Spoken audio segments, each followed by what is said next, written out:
we're going to talk about music theory. Yay! Now, in particular, the note interval in the C major scale. Now, this is a formula for creating any major scale. You just start with whatever note that you want. If you're thinking music theory is hard, put your fears aside. We're going to make this easy and fun. Even though I might take it a little bit farther, but it'll be fun. You got this. Let's do it. Yay! The major scale is a series of notes that follows these rules. First of all, there's 8 notes. Second, it starts and ends on the same note. And third, there's only one instance of each note name. So the C major scale starts on C and ends on C. Convenient, huh? Look here. The notes are C, D, E, F, G, A, B, C. Of course, I'm taking for granted you know the musical alphabet just goes from A to G and then starts over A to G. Now, we can number them, and you'll see why that's useful later.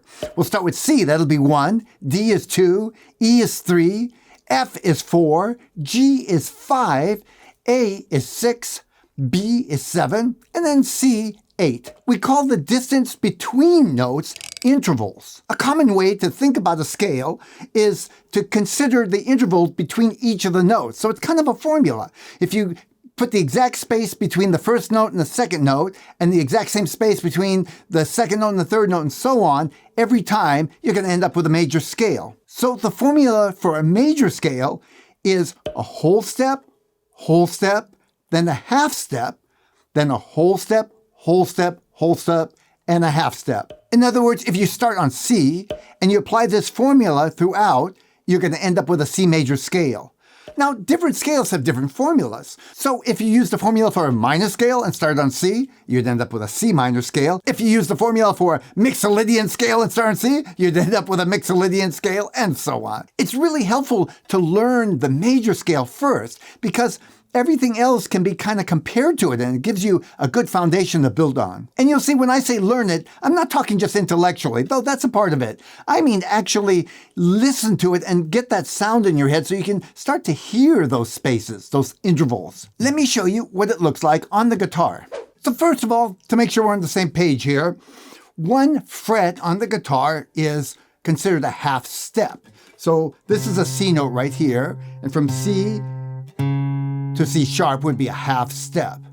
Now, 2 half steps make up a whole step. So you guessed it, 2 frets is a whole step. That's C to D.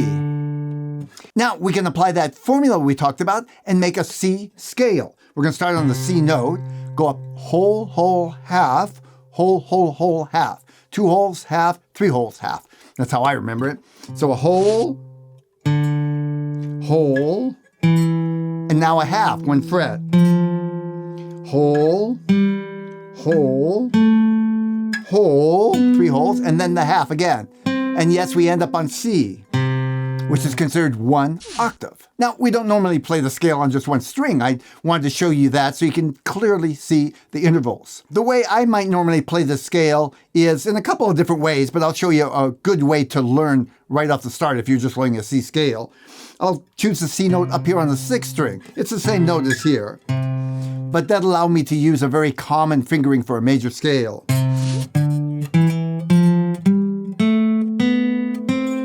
So that was 1 octave from C to C. Now I'm showing you this even though this lesson is not about how to play a C scale, because it's really important to connect the sound with the intellectual understanding. In other words, the cognitive, that's the fancy word psychologists use, in understanding connected with the actual sound, because that's how it actually becomes practical in the world of music, is that sound, the sound of the major scale. And the best way to learn that is to practice it and listen carefully. Don't just memorize the fingering and days out watching TV or something.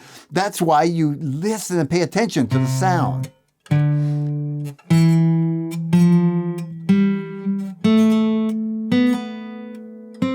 And you'll memorize that sound over time. Let me show you the fingering in case this is new to you. I'm on that 8th fret. I'm going to use the pinky for 2 frets up. That's 10. Now the first finger over here on the 5th string, 7th fret. 1 fret now, that's a half step. Whole step, pinky.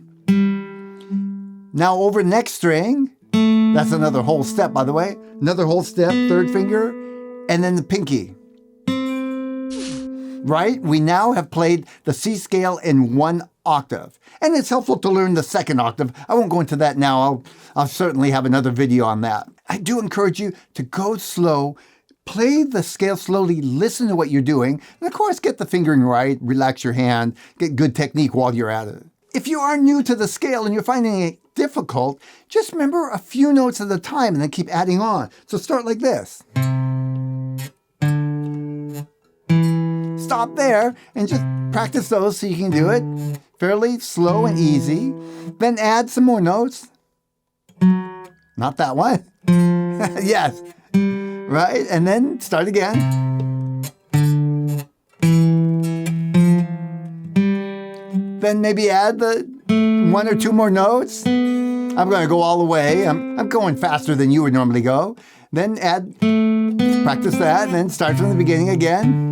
Try and go slow so you get it mostly right. Not fast and keep making mistakes, because little by little you're programming yourself to actually do the wrong thing if you keep pushing to where you make mistakes. So go slow, minimize mistakes, and then pick up little by little as you get more and more comfortable. Another way to understand scales is the distance for each note from the root note. In this case, C is the root note. The root note is the name of the scale. C is the root note of a C scale. So what I mean by that is look at each of the notes after C and see how far it is. This is the kicking off point to understanding more about chords and chord construction. I won't go too far into it, but let me show you something that you can practice that'll really help you. Start with the first note, the C in the scale, and go to the next note. Now call it the name of that interval. It's called a major second. Yes, it is the same as one whole step, but now we're calling each of these intervals by their proper name that we'll use in the chords, the major second. Next one would be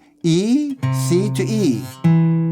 That's called a major third. I won't explain too much why right now. Just go for memorizing. Why will come later in other lessons. Now the next one, C to C, D, E, F. That's a perfect fourth. Why is it a perfect fourth and not a major fourth? I'm not actually sure. I've heard several explanations and I don't know which one to believe, so I won't repeat them. Next, we're going to the fifth. And that's the E note. C, D, E, F, G. There we are. C to G is the perfect fifth.